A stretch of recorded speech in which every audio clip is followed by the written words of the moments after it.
When Asmat Gurtskaya looks at pictures of her hometown, Sukhumi, the feeling of nostalgia, she says, is enormous.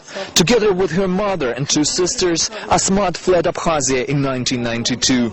Now this ethnic Georgian family lives in Tbilisi, but they dream of returning to their hometown.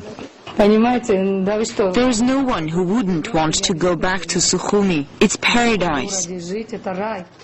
Abkhazia became a part of the Russian Empire in the 19th century. In the late 1920s, Joseph Stalin made it a part of the Soviet Republic of Georgia and encouraged mass relocation of Georgians to the region. In 1992, Abkhazia declared independence from Georgia. Tbilisi objected by starting a full-scale military operation against its breakaway territory. The conflict claimed thousands of lives and forced more than 250,000 ethnic Georgians to flee their homes.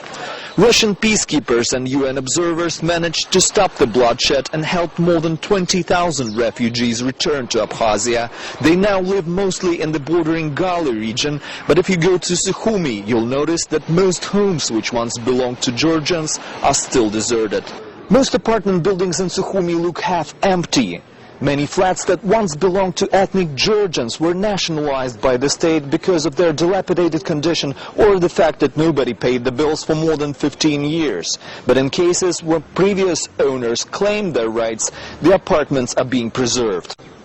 Kostya Shamba used to be Asmat Gurtskaya's neighbor in Sukhumi. He's showing us her apartment. The door is locked and Kostya says nobody's lived here since the war. Like many other Abkhazians, Kostya hid from Georgian troops for months.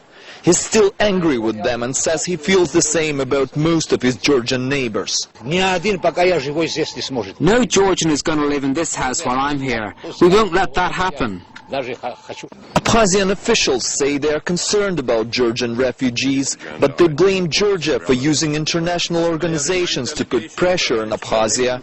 Foreign Minister Sergei Shamba says Georgia has to use peaceful means instead of scare tactics against its breakaway republic. In that case, the Abkhazians will be glad to let the refugees come back, not only to the Gali district, but also to other regions. Georgia has been threatening and terrorizing Abkhazia for 15 years, and that makes the Georgians' return to Abkhazia problematic. It should take more friendly steps towards the republic. Only then a trust could be gained within the Abkhazian society. The latest UN resolution is supposed to help ethnic Georgian refugees return to Abkhazia. But the Abkhazians themselves are skeptical. They say resuming direct talks is the only way out. Only an agreement reached by the two sides in direct talks will work. But whether or not the resolution will have any practical effect or remain just a declaration, one thing is certain. Its value can only be measured by how many people will be able to return to their motherland. So far, for Asmat Gurtskaya and her family, Abkhazia still remains the land of their dreams. Denis Bolotsky, Russia Today, Sukhumi.